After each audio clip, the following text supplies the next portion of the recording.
Do you need comfort because you have lost a dear one in death, or because you're going through an injustice, or for any other reason, big or small? Look what it says in Matthew chapter 5 verse 4. Happy are those who mourn, because they will be comforted. How do you understand this scripture? For example, in the case you have lost someone in death, when do you think you will receive the comfort mentioned here? In the resurrection of the dead? If this is what you think, then you're not receiving the comfort mentioned here. Because what you expect for a far future, the resurrection, this is part of our hope, or of our faith. But the scripture here speaks about comfort. This is a very different thing. And when do you need comfort? It is now that you're suffering, isn't it? So this scripture here tells you that you can get comfort now from God. Listen to what we can read in Psalm chapter 94, verse 19. We can read here, when anxieties overwhelmed me, you comforted and soothed me. The psalmist here is speaking, is telling a personal experience. He got anxious, and then God comforted him. And now that time has passed, what does he remember most? His anxieties? No, the comfort he got from God. So this means that the comfort of God is something that we're going to feel, and it's something we're never going to forget. The comfort of God is one of those things that you have to experience to know exactly what it is. And to demonstrate this, I'm going to tell you two real life experiences. The first one is about Johannes Harms. Johannes Harms got executed the 8th of January 1941 for not giving his support to Hitler.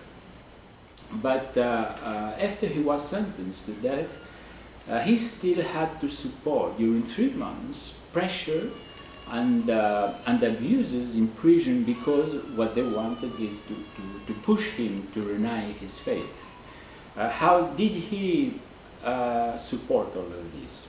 He writes and he says, I am very grateful to the Lord, because he not only gave me the strength to stand firm in the face of death until now, but he also gave me a joy that I would like to share with all my dear ones.